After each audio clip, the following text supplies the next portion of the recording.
Por isso eu quero te convidar a abrir a sua Bíblia no livro de Atos, capítulo de número 28, versos de 1 até o verso de número 16. Atos, capítulo de número 28, versos de 1 até o verso de número 16.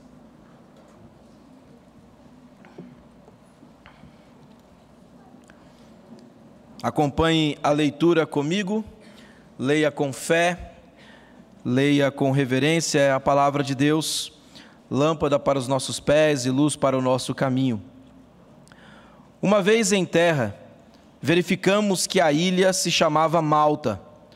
Os bárbaros trataram-nos com singular humanidade, porque, acendendo uma fogueira, acolheram-nos a todos por causa da chuva que caía e por causa do frio.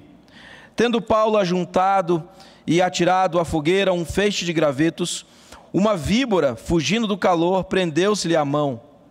Quando os bárbaros viram a víbora pendente na mão dele, disseram uns aos outros: certamente esse homem é assassino, porque salvo do mar, a justiça não o deixa viver. Porém ele, sacudindo o réptil no fogo, não sofreu mal nenhum. Mas eles esperavam que ele viesse a inchar ou a cair morto de repente. Mas depois de muito esperar, vendo que nenhum mal lhe sucedia, mudando de parecer, diziam ser ele um deus. Perto daquele lugar havia um sítio, pertencente ao homem principal da ilha, chamado Públio, o qual nos recebeu e hospedou benignamente por 3 dias. Aconteceu-se achar-se enfermo de desinteria, ardendo em febre, o pai de Públio. Paulo foi visitá-lo e, orando, impôs-lhe as mãos e o curou. À vista desse acontecimento, os demais enfermos da ilha vieram e foram curados, os quais distinguiram com muitas honrarias e, tendo nós de prosseguir viagem, nos puseram a bordo tudo o que era necessário. Ao cabo de 3 dias, embarcamos num navio alexandrino que invernara na ilha e tinha por emblema Dióscuros. Tocando em Siracusa, ficamos ali 3 dias, donde bordejando chegamos a Régio. No dia seguinte, tendo soprado vento sul, em 2 dias chegamos a Puteoli, onde achamos alguns irmãos que nos rogaram ficássemos com eles 7 dias. E foi assim que nos dirigimos a Roma. Tendo ali os irmãos ouvido notícias nossas, vieram ao nosso encontro até a praça de Ápio e as 3 vendas. Vendo-os Paulo, e dando por isso graças a Deus, sentiu-se mais animado. Uma vez em Roma, foi permitido Paulo morar por sua conta, tendo em sua companhia o soldado que o guardava. Até aqui a palavra do Senhor. Vamos orar? Senhor, nós estamos diante da Tua palavra e precisamos que os nossos olhos estejam atentos para ver, Senhor, a glória de Cristo, ver o Evangelho, e pedimos que nessa noite o Senhor fale conosco, Pai, que o Senhor nos ensine. É a nossa oração em nome do Senhor Jesus Cristo. Amém. Crianças, o desenho de hoje, eu queria que você desenhasse qual é o lugar que você se sente mais seguro. É o seu quarto? É o colo do papai e da mamãe? É a casa dos avós? Não sei. Você vai desenhar o lugar que você se sente mais seguro, mais protegido. Um lugar que você não sente medo, tá bom? E aí depois do culto, você pode vir aqui à frente, eu quero ver o seu desenho. Irmãos, viajar é bom, né? Agora em julho muita gente viajou de férias, curtiu. Mas quando nós chegamos em casa, é uma alegria enorme também, né? A gente viaja, a gente faz mala, a gente curte as férias, mas a gente fica tão feliz quando nós chegamos em casa. O aconchego do lar, a nossa cama, o nosso travesseiro. Vocês já estão nessa idade assim que o travesseiro faz muita diferença? Eu já estou velho também. Eu lembro de uma vez que, quando eu era pequeno, nós viajamos, a nossa família é parte daqui de Brasília, parte de Vitória, e nós sempre viajávamos para Vitória. E numa dessas viagens nós saímos daqui por volta de 3, 4 horas da manhã, e na estrada o carro do meu pai quebrou. E como toda criança eu fiquei assustado. E agora? No meio da estrada, isso eu estou falando década de 90, tá? Não tinha celular, tá, gente? Não tinha celular, WhatsApp, grupo, nada disso, localização em tempo real. Me deu um desespero, uma insegurança. O que será da minha vida agora? Será que alguém vai vir aqui, vai sequestrar a gente, vai levar a gente embora? Será que nós vamos ser roubados? Será que a gente vai ter que morar aqui no meio do mato agora? Não sei. Queridos, naquele dia, eu lembro que nós estávamos ali, e a cena fica um pouco mais comovente quando você vê 3 crianças na rodovia ali parado num carro, né? E um caminhoneiro parou. Ele parou o caminhão dele, viu as crianças, se preocupou e disse: o que está acontecendo? Como eu posso ajudar? E o nosso carro não ligava por nada, não era bateria. Aquele caminhoneiro falou assim: bom, eu vou ajudar vocês. E ele tinha uma corda, ele amarrou embaixo do carro do meu pai e falou assim: olha, eu vou puxar vocês. Isso é um perigo, tá, gente? Não faça isso não. Mas se for a única solução, faça. Era o que a gente tinha. E ele foi puxando a gente, ele falou: olha, tem um posto da PRF ali mais na frente, e eu vou guinchar vocês até lá, e de lá a gente tenta um telefone, celular. Realmente, fumaça era mais eficaz do que os celulares da época. E ele foi puxando a gente, e nós paramos ali naquele posto da PRF, e ele teve uma grande ideia, e foi uma boa ideia mesmo. Ele falou assim: e se eu conseguir um outro caminhão, e puxar vocês e colocar o carro em cima do meu caminhão, e levar vocês até a próxima cidade, 7 Lagoas? E a gente, era o recurso que a gente tinha. E não era aquele, sabe, tipo guincho que amarra as cordas do pneu, nada disso não. Era um negócio toscão mesmo, assim, meio perigoso. E a gente fez isso. E ele guinchou, conseguiu mais um caminhão, puxou o carro, e a gente parou ali dentro do caminhão dele, na caçamba do caminhão dele. E foi eu, minha irmã e minha mãe, com o motorista, meu pai, o meu irmão e o outro caminhoneiro dentro do carro, e nós fomos até a cidade de 7 Lagoas, onde, pela graça de Deus, nós fomos ajudados ali, conseguimos arrumar o nosso carro. E eu lembro bem que, naquele dia que durou um dia inteiro, o caminhoneiro falou assim: poxa, hoje era o aniversário da minha filha. Mas eu vi as crianças, lembrei dos meus filhos, e falei: eu não posso passar por aqui sem ajudar essa família.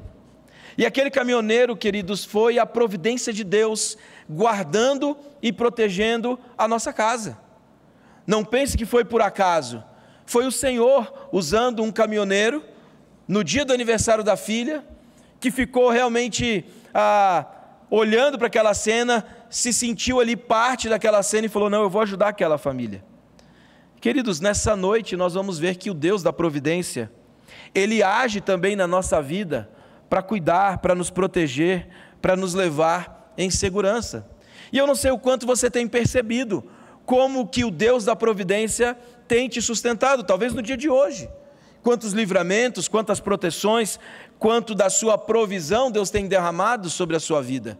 E um resumo daquilo que eu quero trazer nessa noite, é que Deus nos protege diariamente com a sua providência, para que os seus planos se cumpram.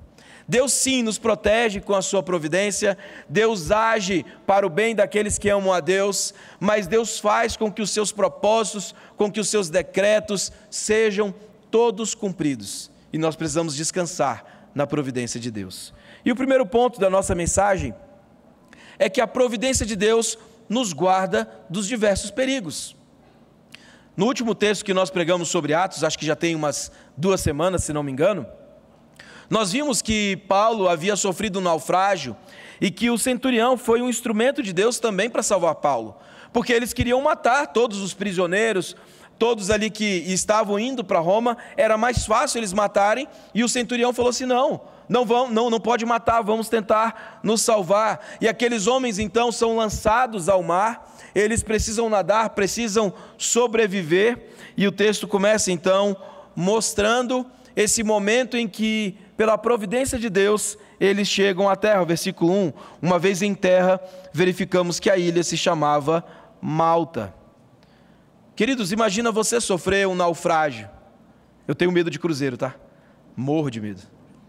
Eu sei nadar, mas eu não queria passar por isso. Imagina você sofrer um naufrágio, a la Titanic assim, e ter que nadar até uma ilha que você não sabe o nome. E o texto vai dizer que eles nadaram, chegaram a essa ilha, uma ilha chamada Malta, essa cidade que foi colonizada por fenícios, era próxima ali à Itália, um lugar lindo de clima mediterrâneo, e Malta é um país hoje da União Europeia. Inclusive, o padroeiro de Malta é Paulo. por conta desse evento que nós estamos lendo aqui. E comemora-se no dia 10 de fevereiro, que foi provavelmente a data que Paulo saiu de Malta depois desses 3 meses que ele ficou aqui. Mas o texto diz que era uma cidade de bárbaros, era uma cidade que não conhecia o Evangelho, era uma cidade que nem sequer estava debaixo do governo romano. Bárbaros eram todos aqueles que estavam fora desse governo. E o texto vai dizer que eles chegaram a essa cidade e eles trataram aqueles homens com singular humanidade. Você imagina você na mão de bárbaros. E para nós esse termo é pesado, né? Mas Lucas aqui vai narrar que eles foram tratados com toda a humanidade, com toda a dignidade. Eles haviam sofrido um naufrágio, e você deve se lembrar que aquela época era uma época de frio, de chuva, de vento. E Deus usa esses bárbaros, esses homens da cidade de Malta, para cuidar do apóstolo Paulo, para cuidar dos demais prisioneiros, de toda a equipe ali de viagem, todos aqueles que estavam viajando. E talvez você pense assim, bom, devia ser uma meia dúzia. Não, historiadores contam que aqueles navios carregavam 300, 350 pessoas, não eram poucas pessoas. Aqueles homens tiveram a humanidade, tiveram o cuidado de abraçar aquelas pessoas que eles nem sabiam quem eram, fazer fogueira, trazer alimentos. E é nesse momento então, diante de um frio, de vento, de chuva, eles estão molhados, queridos. Imagina você molhado no frio, depois sofreu um naufrágio, cansado. Eles chegam ali e aqueles homens são gentis com eles. E Paulo, você sabe, Paulo é um servo. Ele começa ali de uma maneira proativa, o versículo de número 3, ele começa a juntar feixes de gravetos para a fogueira que aqueles irmãos, que aqueles bárbaros estão fazendo. E aí uma cobra morde o apóstolo Paulo. Gente, sinceramente, a gente olha para o livro de Atos e a gente fala assim, Senhor, pega leve, dá uma maneirada que Paulo já sofreu demais. E agora, depois de um naufrágio, ele é picado por uma víbora, e a palavra víbora aqui no grego tem a ver com uma cobra venenosa, que morde a sua mão, e ele está ali com aquela cobra pendente ali, ele dá uma sacudida assim, tipo assim, bom, é só uma cobra, né? E eles ficam olhando e dizem assim, esse homem vai morrer. Aqueles bárbaros são supersticiosos. A palavra deles é, esse homem é um assassino. Porque se ele não morreu no naufrágio, ele vai morrer agora envenenado. Isso tem a ver com a mitologia grega, ainda que eles não tivessem debaixo do governo romano, eles abraçaram, obviamente, a mitologia grega, e a mitologia diz que eles haviam escapado de Netuno, o deus do mar. Mas uma vez que eles escaparam de Netuno, o deus do mar, agora Paulo está diante da deusa de Quê? A deusa da justiça. Por isso ele diz, bom, agora ele vai perder a vida. Não tem como. Ele pode ter escapado de Netuno, mas ele não vai escapar da deusa de Quê? Mas você consegue perceber como que Deus protege o apóstolo Paulo dos diversos perigos aqui? É naufrágio, é bárbaro, é cobra. Parece que o nosso Deus, Ele tem os seus planos e Ele vai cumprir todos eles. Não importa se tem chuva, não importa se tem naufrágio, não importa se tem serpente, não importa se tem bárbaro. Deus vai cumprir exatamente aquilo que Ele decretou. Os decretos soberanos de Deus são decretos para a nossa vida. E o apóstolo Paulo, nessa situação de tanta dor, de tanta luta, é um exemplo vivo de como os decretos de Deus vão se cumprir. E veja, Deus age, irmãos, por meio do clima, das ondas, da chuva, do vento. Deus age por meio de pessoas, Deus age por meio de ímpios, e que pela graça comum de Deus fazem atos de bondade até ao povo do Senhor. Deus age por meio dos animais. Nós vamos ver daqui a pouco como que essa cobra é também um instrumento de Deus para que Paulo cumpra o seu ministério. Aquela cobra não estava ali por acaso, irmãos. Aquela cobra, ela se sujeita ao Deus, o Deus que decreta todas as coisas. Mas tudo isso acontece para que o Evangelho seja anunciado. Você deve se lembrar que no início de Atos, quando Paulo se converte, Deus diz: olha, eu vou levar você a Roma. Entretanto, algumas pausas estratégicas nesse caminhar de Paulo para Roma, e aqui na ilha de Malta, uma cidade, um país que não conhecia o Evangelho. E se não fosse o naufrágio, se não fosse tudo isso que está acontecendo com Paulo, Paulo não chegaria a essa cidade. E Deus usa isso como um instrumento para levar Paulo aonde Ele quer. Entretanto, Deus está guardando a vida do apóstolo Paulo. Deus está protegendo o apóstolo Paulo de todos os perigos. E veja, irmãos, talvez você olhe para a sua vida, talvez você esteja passando por lutas, dificuldades, doenças, mas o Deus que te salvou é o Deus que te protege diariamente, é o Deus que te sustenta diariamente por meio da sua providência. E o Deus que age usa meios ordinários, extraordinários, para que a sua vida seja usada como um instrumento de propagação do Evangelho. O problema é que quando nós adoecemos, quando as coisas fogem ao nosso controle, como se a gente tivesse algum controle, ao invés de servir ao Senhor, ao invés de depender do Senhor, ao invés de confiar na providência de Deus que nos protege, o que nós fazemos? Nós murmuramos, nós reclamamos, nós chutamos pedrinha, nós dizemos: ó céus, ó vida, e agora? Deus se esqueceu de mim, Deus não me ama. Olhando para esse texto, queridos irmãos, nós vemos que o Deus da providência, apesar dos problemas, é o Deus que nos protege e que nos sustenta. Ele é o Deus da nossa salvação. Ele é o Deus que nos protege de todo mal. Queridos, a nossa vida está guardada nas mãos do Deus da providência. E tudo que nós temos hoje, de proteção, do cuidado de Deus, foi obtido na cruz do Calvário por Cristo Jesus. Porque Ele, Cristo Jesus, nos protegeu da ira do próprio Pai. Éramos nós merecedores da ira. Éramos nós estranhos à aliança. Éramos nós bárbaros, gentios de nascimento. Mas em Cristo Jesus, por meio da sua morte, nós temos paz com Deus. E agora nós somos protegidos, nós estamos debaixo da graça, da misericórdia de Deus, da providência de Deus, em Cristo Jesus, queridos. Você não pode se esquecer disso. Você não pode se esquecer, olhando para esse texto, que é o mesmo Deus que cuida da vida de Paulo, é o Deus que cuida da sua vida aqui em Brasília hoje. Ou você tem dúvidas disso? Ou você acha que quem cuida da sua vida é o plano de saúde? Você acha que o que cuida da sua vida é o airbag do seu carro? É o seguro de vida? Todos isso são meios lícitos. Mas quem cuida, quem sustenta a sua vida é o Deus da providência, o Deus que te protege diariamente, o Deus que cuidou da sua vida até você chegar aqui hoje. É o Deus que vai te levar para casa. É o Deus que mesmo quando você está dormindo, te sustenta, faz seu coração bater, seu sangue correr. Ou você tem controle sobre isso quando você está dormindo? Queridos, o Deus da providência é o Deus que nos protege. E eu sei que você sabe disso. Eu sei que você intelectualmente sabe disso. A nossa dificuldade não é conhecer conceitos, mas é viver aquilo que nós cremos. Porque muitas vezes nós sabemos aqui, mas quando vem a doença, nós não conseguimos colocar a nossa teologia em prática. Essa é a tarefa do aconselhamento bíblico. Levar pessoas a entender como viver aquilo que nós cremos. Será que diante das dificuldades que você tem passado, você tem confiado no Deus da providência? Será que você tem entendido que Deus protege a sua vida, protege a vida dos seus filhos? Guarda? Quantas crianças estão doentes aqui na nossa igreja? Quantas dificuldades nós temos passado? Os meus 3 estão lá em casa. Dor de ouvido, febre, dor de ouvido.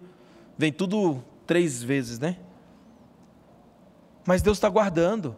Deus está sustentando, Deus está protegendo, Deus está cuidando da nossa vida. A palavra de Deus diz que a bondade e a misericórdia de Deus certamente nos seguirão todos os dias da nossa vida. Nós cantamos isso agora, Salmo 23, verso de número 6. É a providência de Deus, queridos, guardando a sua vida em Cristo Jesus.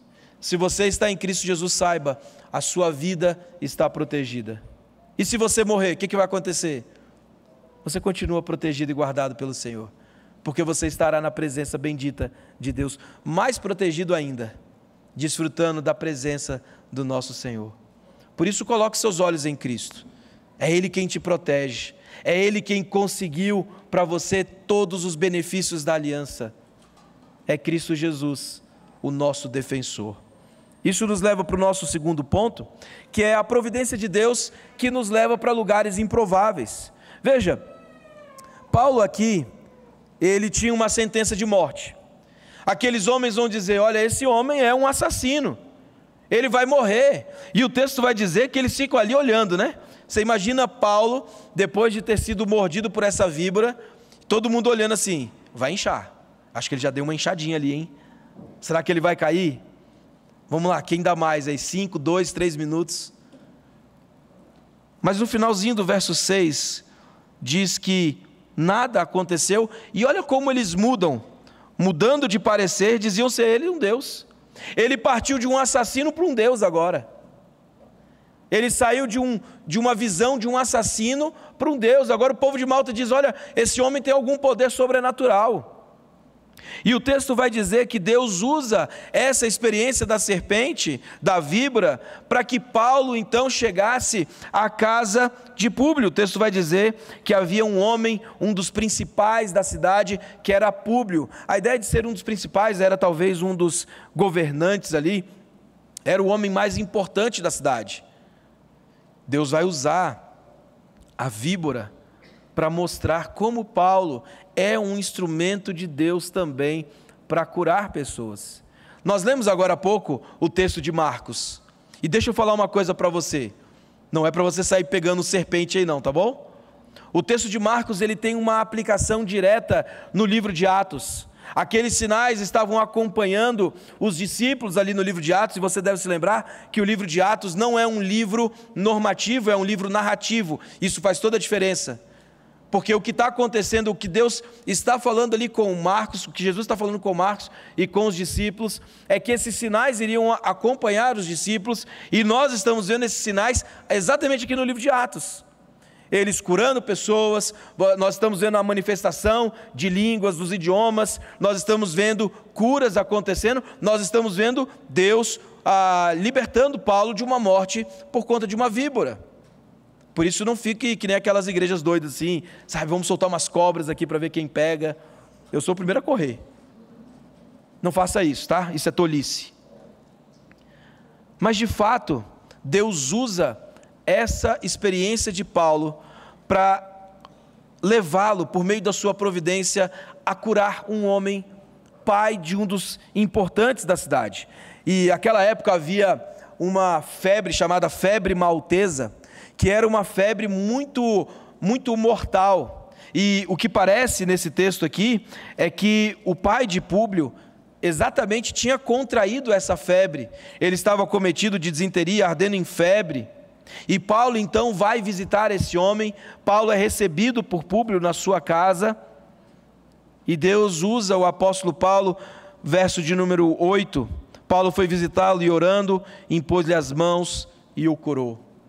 E o texto vai dizer que à vista desses acontecimentos, então, diante da cura de pai de Públio, toda a cidade ouve falar a respeito da cura, e eles começam a trazer os seus doentes para que Paulo pudesse curar. Mas espera lá, Paulo saiu de um assassino para Deus, agora para o curandeiro da cidade.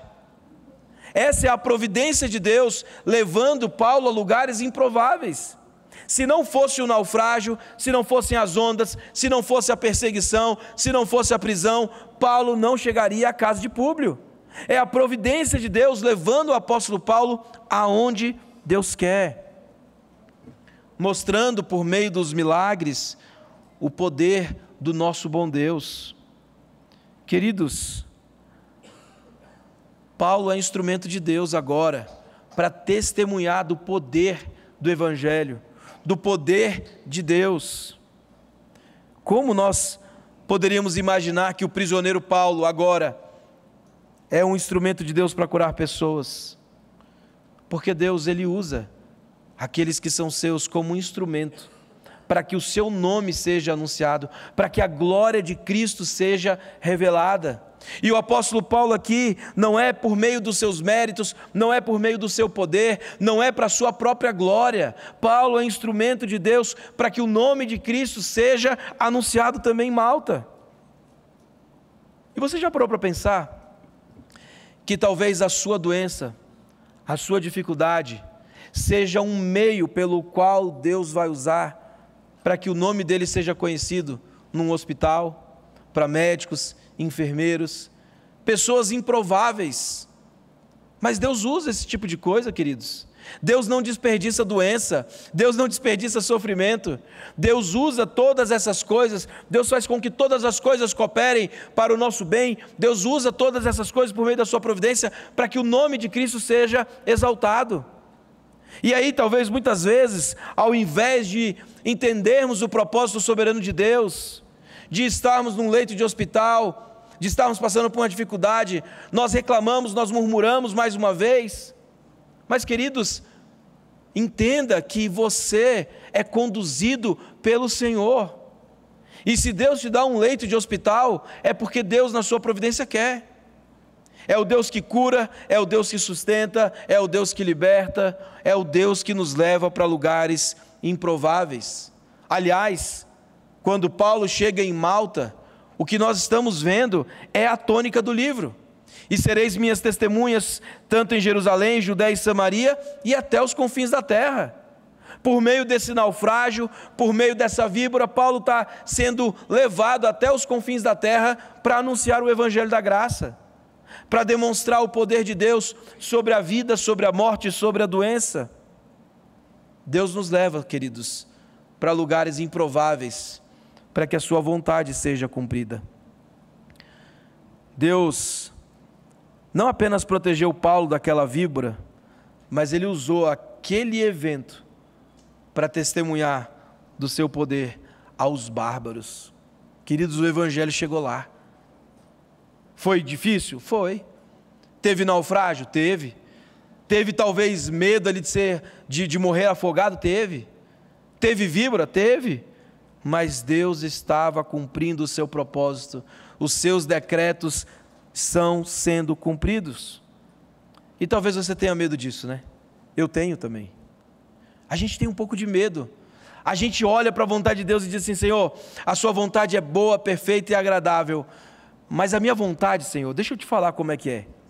Me livra assim de umas doenças, me livra de choro, me leva para os caminhos que o Senhor tem para mim, mas dá uma facilitada, Senhor. Não me dá dor não, perseguição, doença então, não. Queridos, talvez você tenha medo de se lançar à vontade soberana de Deus, mas você não precisa ter medo disso. O nosso Deus é o Deus que nos protege, como nós falamos no ponto anterior. Ele sim nos dá situações de provação, sim, Ele nos dá situações que nós não queremos passar, mas Ele promete estar conosco todos os dias até a consumação dos séculos. Ele é nosso refúgio, fortaleza, socorro bem presente na tribulação. Você confia nisso ou não? Você conhece isso intelectualmente? Eu sei que você conhece, mas você vive isso quando os problemas te batem à porta? Quando a doença toma conta dos seus filhos? Querido, se tem uma coisa terrível para os pais é quando os nossos filhos estão doentes. A gente perde toda a nossa estabilidade. A gente vê a criança doente, a gente diz: bom, eu estou totalmente impotente, eu não sei o que fazer. Deus está protegendo.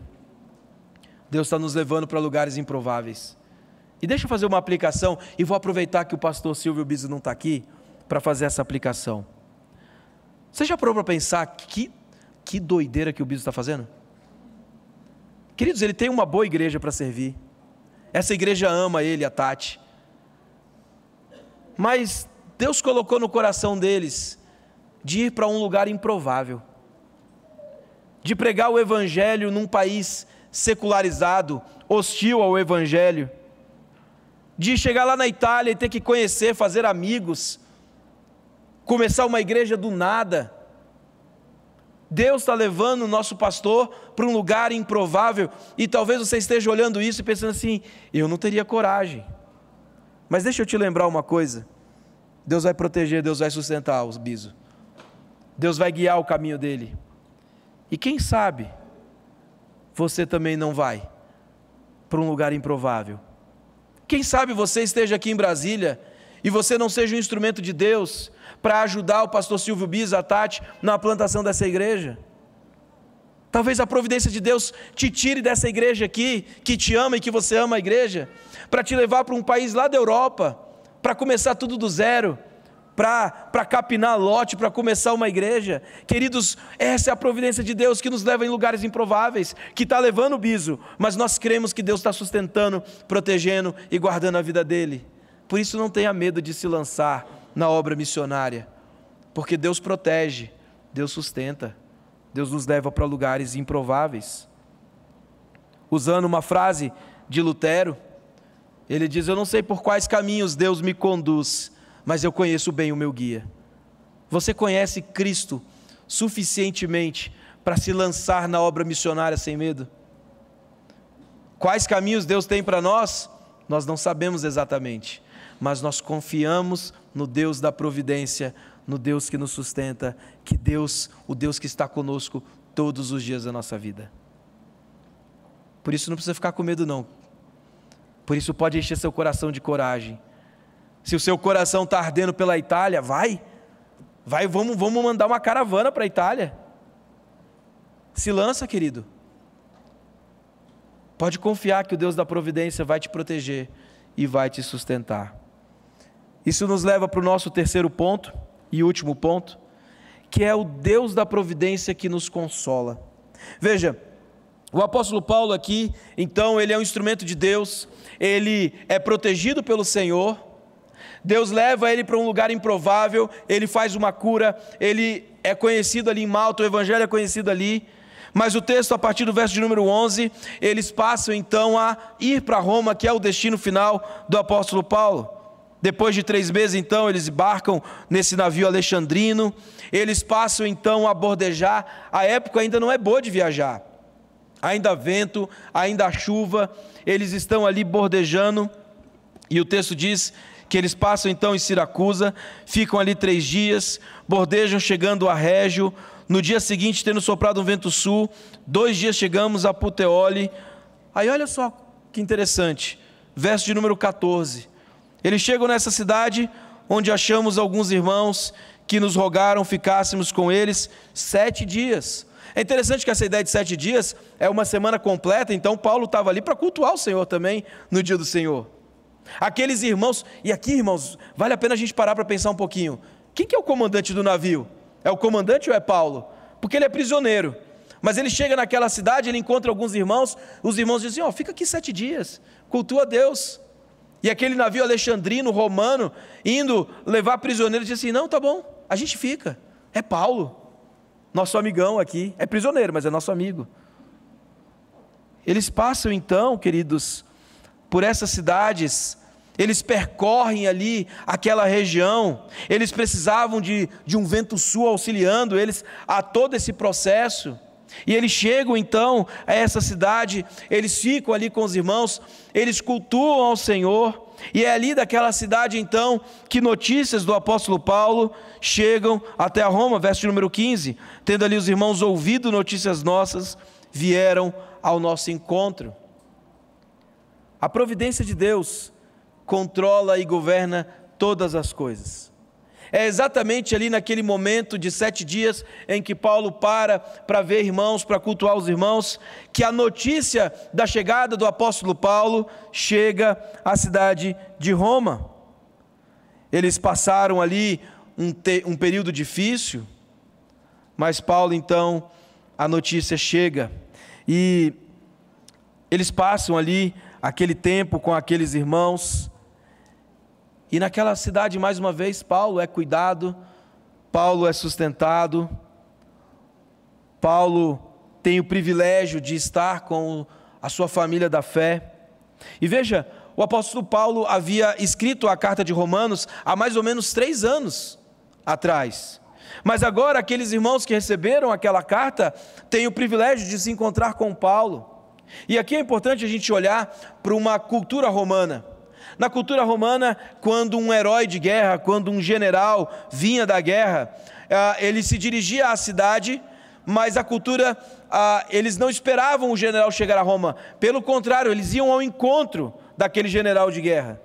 E o que acontece aqui no texto, a partir do verso de número 15, é que eles vão ao encontro de Paulo, e eles chegam até a praça de Ápio e as 3 vendas, e vendo-os Paulo dando por isso graças a Deus, sentiu-se animado. Paulo não era nenhum herói de guerra, Paulo não era nenhum grande guerreiro, Paulo era um missionário do Senhor, era um instrumento do Senhor para a redenção, para o anúncio do Evangelho. Mas aqueles irmãos ali, amando o apóstolo Paulo, cuidando do apóstolo Paulo, vão ao seu encontro, chegam ali naquela cidade. O primeiro grupo então chega à praça de Ápio, que é mais ou menos 65, 70 quilômetros de Roma, e ali ele já recebe o carinho, o acolhimento. Isso fazia parte ali da Via Ápia, uma importante estrada que dava acesso a Roma. Paulo agora já está na estrada. O segundo grupo encontra Paulo em 3 vendas, que ficava mais ou menos a 50 quilômetros, e mais uma vez Paulo é acolhido, Paulo é recebido pela igreja, pelos irmãos. E queridos, veja, diante de tudo que Paulo passou, na providência de Deus, mesmo nas adversidades, a igreja, o corpo de Cristo, é um instrumento de Deus para o consolo do apóstolo Paulo. Olha que beleza, Lucas escreve isso para a gente, para mostrar que Deus, o Deus da providência, é o Deus que nos consola por meio do seu povo. O apóstolo Paulo ali preso, o apóstolo Paulo chegando a Roma, o apóstolo Paulo numa situação difícil, e Deus usa esses irmãos para que Paulo recebesse o cuidado do Senhor sobre a sua vida.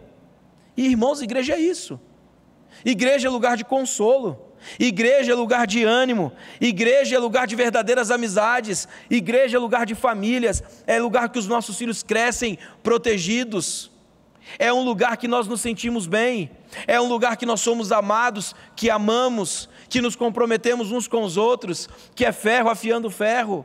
Essa é a igreja de Cristo, queridos. Não é um clube social, não é apenas um nome no hall de membros. Igreja é vida na vida, é viver juntos, é compartilhar dores, é chorar com os que choram, é se alegrar com os que se alegram. E Paulo aqui percebe isso, Paulo é recebido dessa forma calorosa, e o texto diz que ele é animado por aqueles irmãos.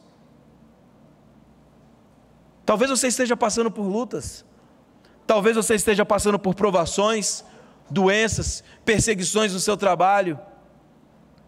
Aí a gente vem para a igreja e fica assim: mas eu não vou contar nada para ninguém não, eu não quero incomodar. Igreja é lugar de ser incomodado, até porque não é incômodo, nós temos o dever de cuidar uns dos outros. Mas eu não vou contar as minhas lutas para o meu irmão, o que ele vai pensar de mim? Ele não vai pensar nada, ele tem que te ajudar. Ele é instrumento de Deus para o seu consolo, para o seu ânimo, para que você seja aperfeiçoado à imagem de Cristo Jesus. Queridos, a igreja é esse local que Deus preparou para o nosso crescimento, para o nosso consolo, para a nossa alegria, para o nosso ânimo. E talvez você esteja aqui nessa noite e passou por experiências ruins em igrejas. Deixa a igreja cuidar de você. Procura aqui na Redenção verdadeiros amigos, eu sei que você vai achar. Deixa a gente tratar do seu coração, deixa a gente te acolher, deixa a gente te abraçar, deixa a gente ir na sua casa chorar com você, porque isso é ser igreja, irmãos. É viver juntos, e parece que aqui na Redenção a gente vive isso bem facilmente, né? A gente gosta de estar junto, né? A gente quer estar próximo, a gente quer sair para comer juntos, a gente quer ir na casa um do outro, e louvado seja Deus por isso, irmãos, porque é muitas vezes nessas conversas que nós somos consolados, é muitas vezes no discipulado masculino e feminino que nós abrimos o nosso coração, contamos as nossas lutas, e temos irmãos ao nosso lado para nos ajudar. Isso é ser igreja, e é isso que Paulo está experimentando aqui. E irmãos, nós não podemos perder a perspectiva de corpo, de unidade, de comunidade. Nós vivemos tempos que as pessoas são individualistas. Quantos bons dias você já deu para o seu vizinho? Não responde não, responde não. Quantas vezes nós passamos por pessoas, vizinhos, e somos indiferentes? Quantas vezes pessoas ao nosso lado estão sofrendo? Você até vê a pessoa aqui na igreja, sabe que ela está passando por luta, mas diz, bom, não vou mandar mensagem não, deixa quieto. Tem outras pessoas ajudando. Vai lá estender a mão também, vai lá orar, vai lá chorar, vai lá se alegrar com as vitórias. Queridos, a igreja é o corpo visível do Senhor Jesus, um lugar de pessoas imperfeitas, é verdade, mas um lugar também de aperfeiçoamento à imagem de Cristo Jesus, um lugar de consolo, de amizade, de famílias, de crianças. Essa é a igreja de Cristo Jesus, e nós temos tudo isso por causa de Cristo Jesus, porque Ele é o nosso consolo, é Ele quem nos salva, é Ele quem nos insere no seu corpo, é Ele quem por meio da sua providência, nos dá igrejas fiéis, bíblicas, para que nós possamos congregar. Nós não podemos perder de vista, irmãos, o privilégio que é fazer parte da igreja de Cristo Jesus. Essa comunidade aqui não é a comunidade do pastor Mateus, do pastor Lucas, dos presbíteros. Essa igreja, a redenção, é a igreja de Cristo Jesus, o supremo pastor dela. E é aqui que Deus quer que nós sejamos tratados, é aqui que Deus quer que sejamos aperfeiçoados. Você está cansado? Está sobrecarregado? Envolva-se num grupo familiar, envolva-se no discipulado, deixe a igreja cuidar de você, deixe o corpo de Cristo cuidar do corpo de Cristo. E assim, queridos, nós vamos crescendo à imagem e semelhança do nosso Senhor Jesus Cristo. Não existe crente fora da igreja, isso não existe, isso é logicamente impossível. Se você é crente no Senhor Jesus, você precisa estar envolvido na igreja do Senhor Jesus, servindo, usando seus dons e talentos, abençoando, cuidando, consolando pessoas, para que a glória de Cristo seja vista aos quatro cantos da terra. Isso aqui, irmãos, é um testemunho público do Evangelho. Aonde que nós temos pessoas assim, tão diferentes, de culturas diferentes, vivendo juntas, se amando, se respeitando, se edificando, abrindo os seus lares. É por isso que as pessoas lá fora, quando têm dificuldade, eles querem correr para dentro da igreja. Eles não têm isso que nós temos. E nós que temos, muitas vezes negligenciamos. Não faça isso, queridos. O apóstolo Paulo aqui, ele é consolado, ele é animado, diante das suas lutas, diante das suas provações, ele é consolado por irmãos anônimos aqui, tá?